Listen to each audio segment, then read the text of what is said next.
আসসালামু আলাইকুম ওয়া রাহমাতুল্লাহি তাআলা ওয়া বারাকাতু। বন্ধুরা, আজ এই ভিডিওর মাধ্যমে পবিত্র মাহে রমজানুল মোবারক উপলক্ষে এমন 8টি দোয়া আপনাদের সাথে শেয়ার করব, যে 8টি দোয়া প্রত্যেকজন মুসলমান বা প্রত্যেকজন রোজাদারের জন্য জানা অত্যন্ত জরুরি।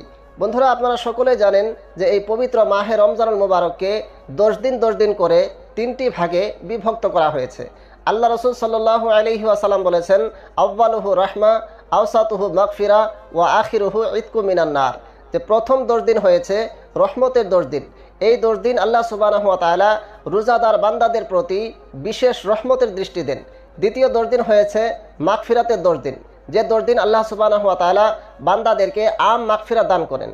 আর তৃতীয় 10 দিন হয়েছে জাহান্নামের আযাব থেকে মুক্তির দিন, যে 10 দিন আল্লাহ সুবহানাহু ওয়া তাআলা অসংখ্য গুনাহগারদেরকে, অসংখ্য জাহান্নামীদেরকে জাহান্নামের আযাব থেকে মুক্তি দান করেন।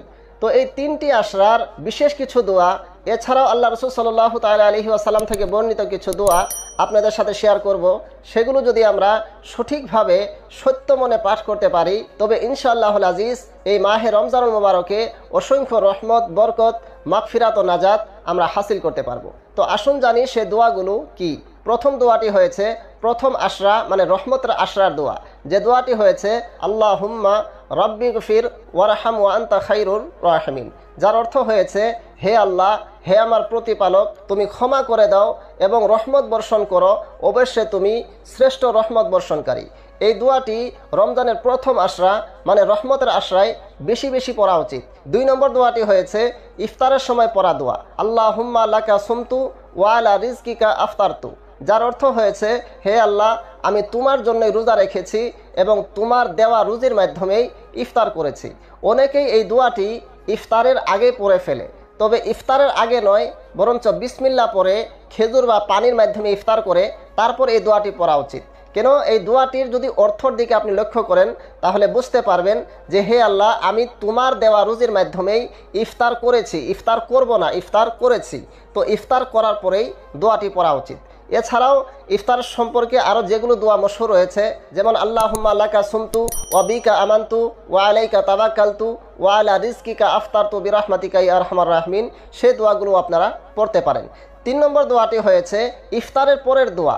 আল্লাহ রসুল সাল্লাল্লাহু আলাইহি ওয়াসাল্লাম ইফতারের পর যে দোয়াটি পাঠ করতেন, সে দোয়াটি হয়েছে যাহাবাল জামাউ ওয়া বাতাল্লাতিল উরুকু ওয়া সাবাতাল আজরু ইনশাআল্লাহ, যার অর্থ হয়েছে যে ইফতারের মাধ্যমে পিপাসা দূর হলো, শিরা উপশিরাগুলো সিক্ত হলো এবং আল্লাহ সুবহানাহু ওয়া তাআলা যদি চান তাহলে আজর সওয়াব সাব্যস্ত হলো।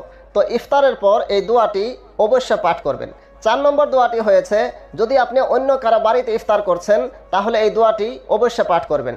দোয়াটি হয়েছে আফতারা ইনদাকুমুস সাইমুন ওয়া আকালা তাআমাকুমুল আবরার ওয়া সাল্লাত আলাইকুমুল মালাইকা, যার অর্থ হয়েছে যে তোমার কাছে রোজাদাররা ইফতার করুক আর নেক ব্যক্তিরা তোমার খাবার গ্রহণ করুক এবং ফেরেশতারা তোমার জন্য দোয়া ও প্রার্থনা করুক। আর 5 নম্বর দোয়াটি হয়েছে রমজানের দ্বিতীয় আশরা, মানে মাগফিরাতের আশরায় পড়া দোয়া। মাগফিরাতের আশরা, যে আশরায় আল্লাহ সুবহানাহু ওয়া তাআলা আমাদেরকে ক্ষমা করবেন, আমরা আল্লাহ সুবহানাহু ওয়া তাআলার কাছে ক্ষমা প্রার্থনা করব। তার জন্য উলামায়ে কেরামগণ বলেছেন যে এই 10 দিনে আমরা খুব বেশি বেশি তওবা ও ইস্তিগফার করা উচিত। এজন্য আস্তাগফিরুল্লাহ রাব্বি মিন কুল্লি যামবি ওয়া আতুবু ইলাই, বা আস্তাগফিরুল্লাহাল্লাযী লা ইলাহা ইল্লা হুয়াল হাইয়ুল কাইয়্যুম ওয়া আতুবু ইলাই, এই দোয়াটি আমরা এই 10 দিনে, মানে 11 থেকে 20 তারিখ পর্যন্ত খুব বেশি বেশি পাঠ করার চেষ্টা করব।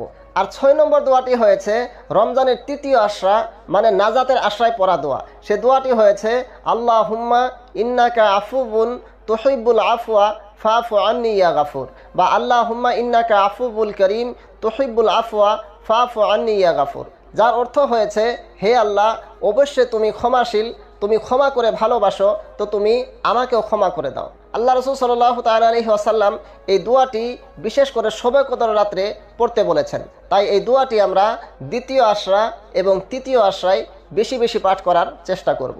7 নম্বর দোয়াটি হয়েছে আল্লাহুম্মা আজিরনা মিনান নার, হে আল্লাহ, তুমি আমাকে জাহান্নামের আযাব থেকে মুক্তি দান করো। এই দোয়াটি আমরা তৃতীয় আশরা, মানে নাজাতের আশরায় খুব বেশি বেশি পাঠ করব।